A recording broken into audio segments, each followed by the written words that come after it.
Hello বন্ধুরা, সবাই কেমন আছো? একটা নতুন ভিডিও নিয়ে আবারও চলে এলাম। গিয়েছিলাম হচ্ছে মাসিদের বাড়ি বেড়াতে, আমি আর বোন। মাসিদের বাড়ি হচ্ছে ক্যানিং।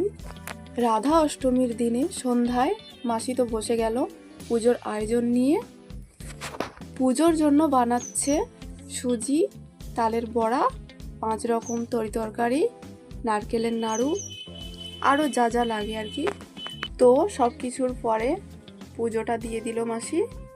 তো পুজো শেষ, প্রসাদ খাওয়ার পরে মাসি দেখি রান্নাঘর থেকে একটা ছানায় ভরা দুধের হাঁড়ি নিয়ে এলো আর বলল, এটা তোরা সবাই খেয়ে নে। আসলে মেসোদের গরুর দুধ হয় অনেকটাই।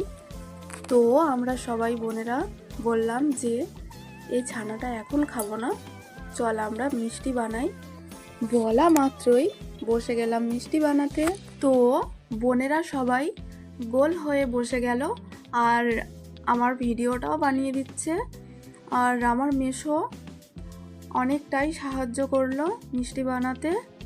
তো বোনেদের সাথে গল্প করতে করতে বাপ মেয়ের মিষ্টি বানানো কমপ্লিট। তারপরে মেসো তো বসে গেল উনুনের সামনে, চিনির রসে ফোটাতে হবে, তারপরে হবে রসগোল্লা।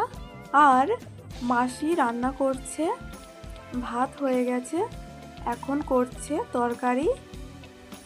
আর এই অন্ধকারে টর্চ জেলে রান্না করার কারণ হচ্ছে কারেন্টটা চলে গেছে। আর হ্যাঁ, গরুর দুধ আমার খুবই প্রিয়।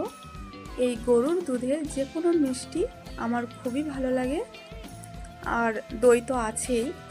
তো মেসো শশাগুলো বেছে নিচ্ছে, যাবে হচ্ছে ভোরের বাজারে এগুলো বিক্রি করতে।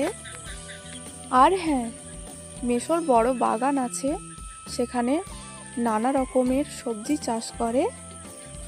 তো বাগানটা তোমাদের দেখাবো পরের ভিডিওতে। আমরা তো বসে গেলাম মিষ্টি খাওয়ার জন্য।